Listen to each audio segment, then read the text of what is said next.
Can the Auburn Tigers bounce back against the upset-minded Vanderbilt Commodores? Let's talk about it right here inside the town. The Auburn Express.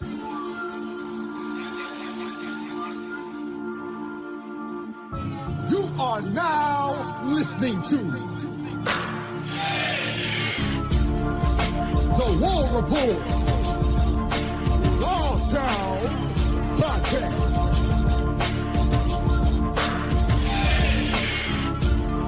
With your boy, Ike Jones.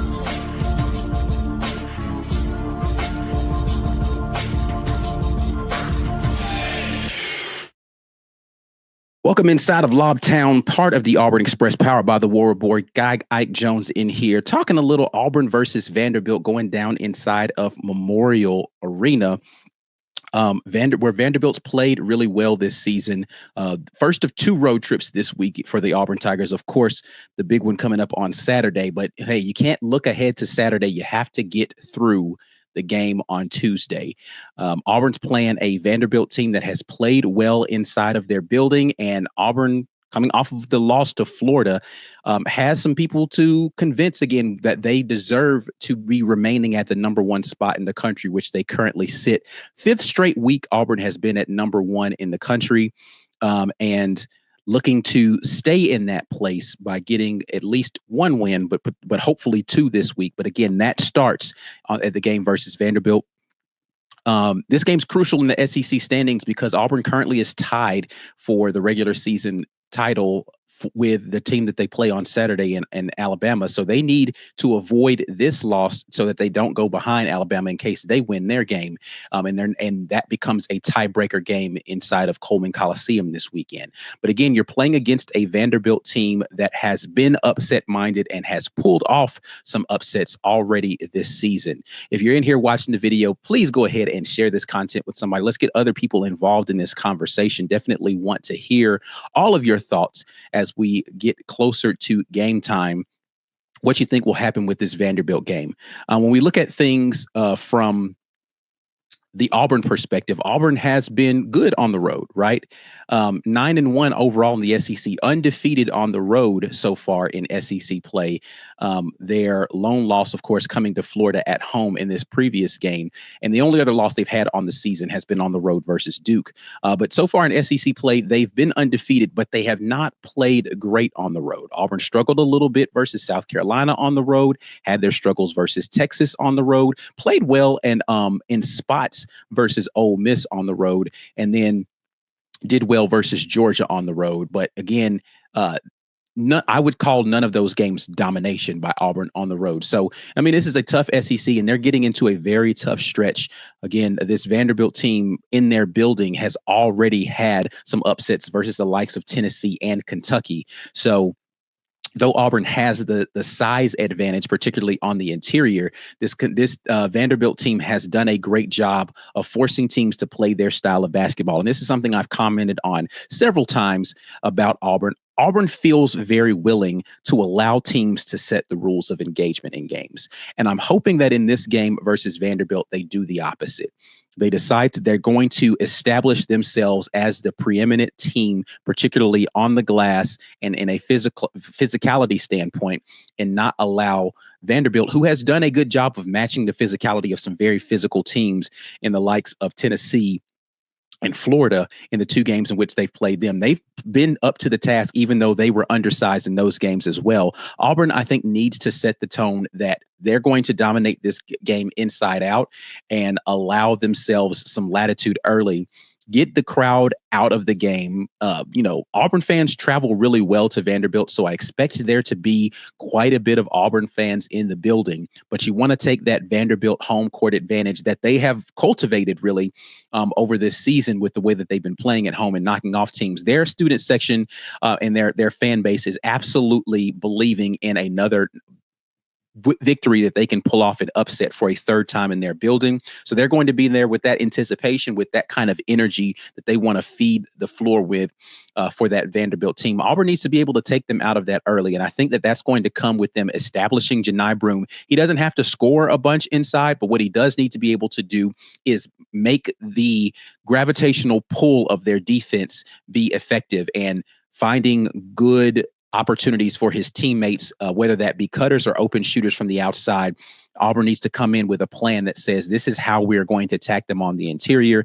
Both he and when he gets into that first rotation of Chaney Johnson on the inside, need to be able to deal with the fact that Vandy is going to be, they're going to do a lot of what we saw some of the other smaller teams in LSU and Oklahoma do, which is dig down on the post, not necessarily fully double team because those bigs can see over the top of those double teams, but they're gonna feint at it. They're gonna dig down. And then they're gonna try to play the passing lanes. Have a plan for how you're going to get the ball into Janai Broom's hands and then facilitate movement around the perimeter or cuts to the basket to make them have to play you honest in that regard. And then Janai making some good decisions with the basketball of whether or not to face the double team, shoot over the top, or make a pass to someone and get those assists up, because I think they need to be able to do that early in the game. And then when others are taking those shots, not named Janai Broom, he and Dylan Cardwell need to control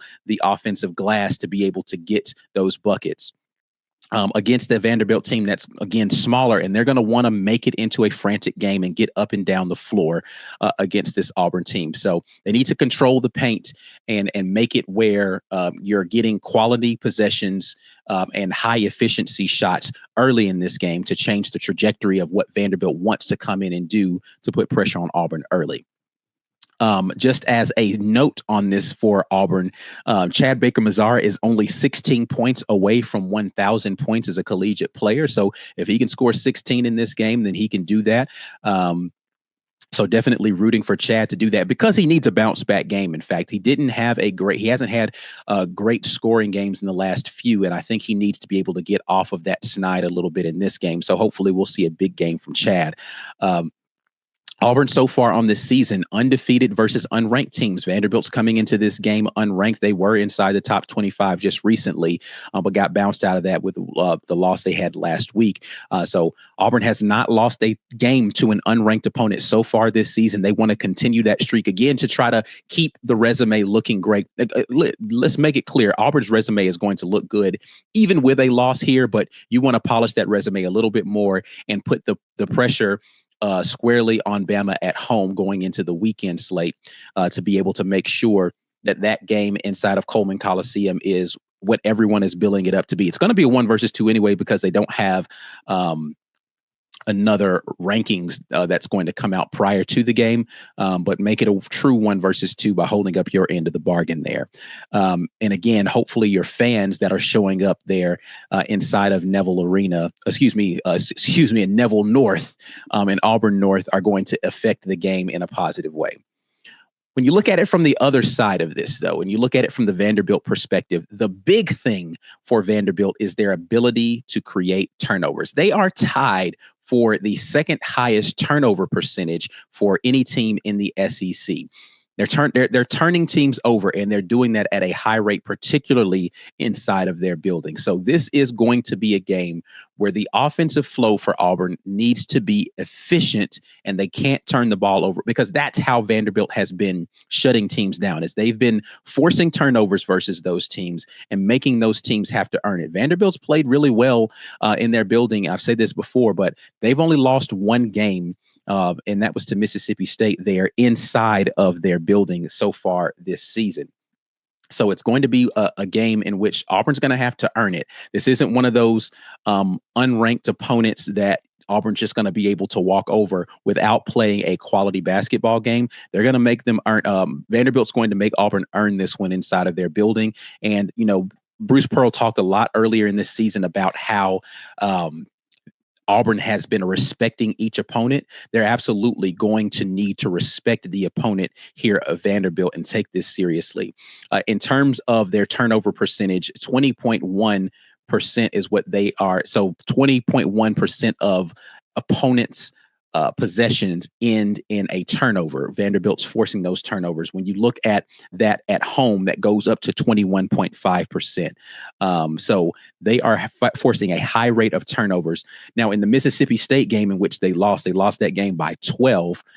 Mississippi State was able to Mississippi State only shot 5 threes in that game. And we didn't talk about the 3-point shooting of Auburn, but that can definitely be a neutralizer, particularly if they are going to double down on Janai Broome, who, unlike some of these other games that they've won, South Carolina does have a good post presence in there. But Tennessee doesn't really play inside out in that way where they're going to try to feed the post. Neither does Kentucky. Neither does Texas. So this is going to be a unique challenge. Really, neither does Florida, though Florida has the bigs, and Florida is really a more guard-oriented offense, and they play outside in, and their bigs clean up the glass.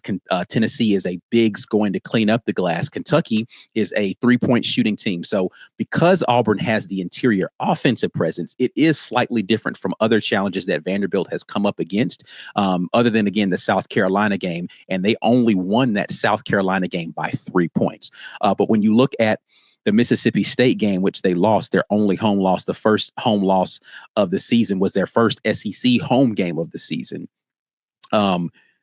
What Mississippi State actually did well was they made tough twos. They were 50% on the interior, right? And so that is where Auburn needs to be able to be efficient versus this Vanderbilt defense, is making your 2-point shots, which has been a struggle, unfortunately, for Auburn in the last couple of games, missing a lot of bunnies on the interior. But again, you have the height advantage on this one. You need to be able to finish through contact in there, not worry about the fouls. Go get the bucket, let the refs call what they're going to call, but make the tough twos there on the interior, and make sure that you're protecting the basketball when you are in there.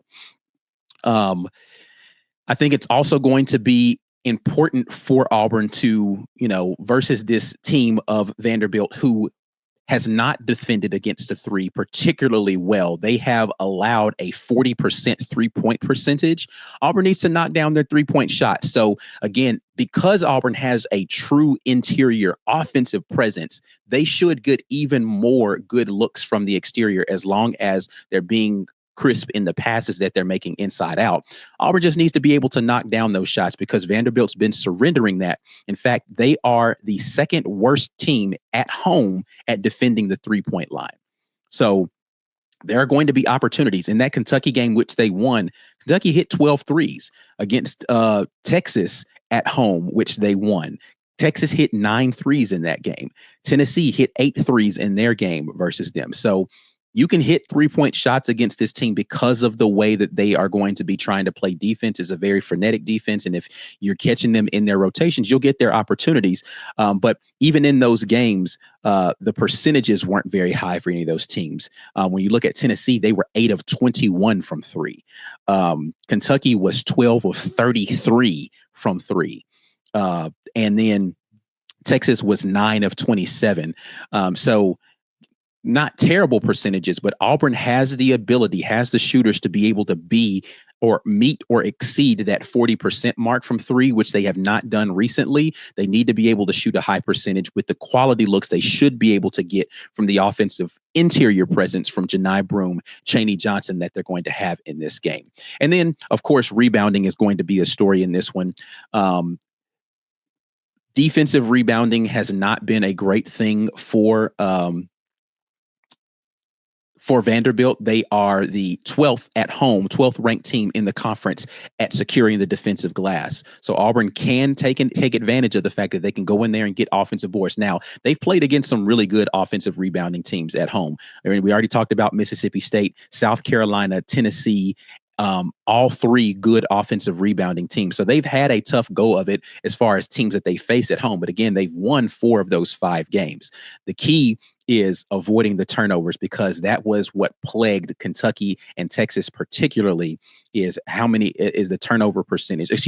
What plagued Mississippi State, South Carolina, and Tennessee particularly was the turnover percentage. They just turned the ball over way too many times in that game, in those games. Again, Mississippi State handled business even with the turnovers that they had, but the other ones weren't as successful with doing that. So that's going to be a key for all of those things, and getting that momentum early to take the crowd out of it. And then two good halves of basketball. You haven't really seen that lately from this Auburn team, two good halves of basketball. So hopefully we'll be able to see all of those things. But as always, what I want you all to do is give me your thoughts right down there in the comment section. Is Auburn going to be able to avoid this midweek slump and not look past this game to the weekend, handle business in this game and get to the weekend unscathed? Or or you're going to get another situation where a team goes into that arena where Auburn honestly has not played well. They've had a lot of losses inside of that arena historically. Can Auburn go in there, get the win versus an upset-minded Vanderbilt team? I want to hear your thoughts right down there in the comment section. Before you get out of here, please make sure that you like this video, share the content with someone, subscribe to the channel. We'll be back at you with more great content here on the channel. But until then, and as always, War Eagle.